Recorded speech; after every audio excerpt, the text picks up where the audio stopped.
I'm glad that I'm afforded the opportunity to speak to you directly through this radio from Delhi. It is the first time, I believe, that a non-official has been afforded an opportunity to address the people through the medium of this powerful instrument direct to the people on political matters. It augurs well, and I hope that in the future I shall have greater facilities to enable me to voice my views and opinions which will reach directly to you, life warm, rather than in the cold print of the newspapers. The statement of His Majesty's government embodying the plan for the transfer of power to the peoples of India has already been broadcast and will be released to the press to be published in India and abroad tomorrow morning. It gives the outlines of the plan for us to give it our most earnest consideration.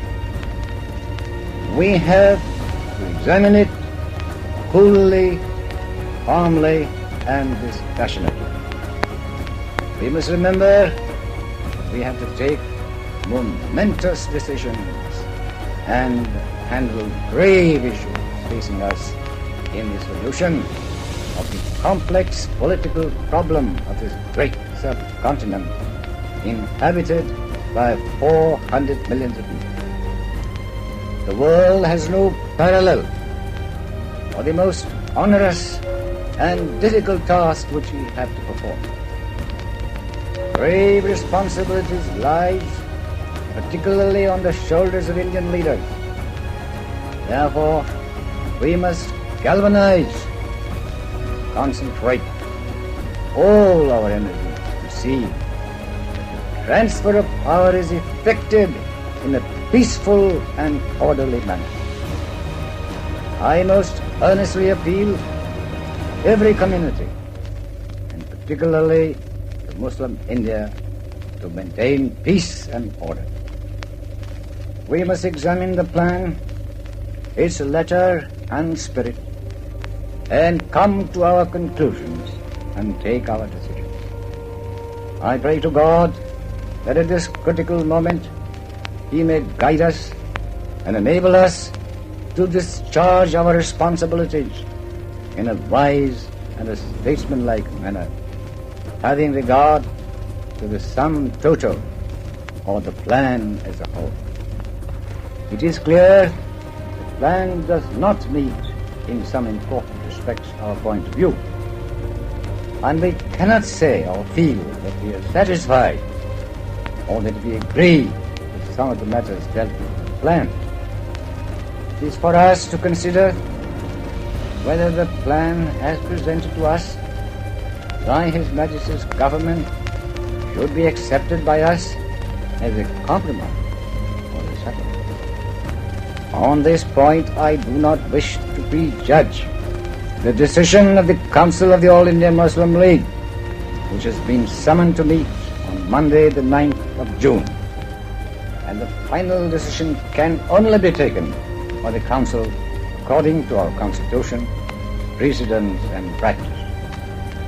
But so far as I've been able to gather, on the whole, the reaction in the Muslim League circle in Delhi has been helpful. Of course, the plan has got to be very carefully examined in its pros and cons before a final decision can be taken. I must say that I feel the Viceroy has battled against various forces very bravely. And the impression that he has left on my mind is he was actuated by a high sense of fairness and impartiality. And it is up to us to make his task less difficult and help him as far as it lies in our power in order that he may fulfill his mission, transfer of power to the peoples of India in a peaceful and orderly manner. Now that the plan has been broadcast already, it makes it clear in paragraph 11 that the referendum will be made with the electorates of the present Legislative Assembly in the Northwest Frontier Province, who will choose which of the two alternatives in paragraph 4 they wish to adopt. The referendum will be held under the aegis of the Governor-General in consultation with the provincial government.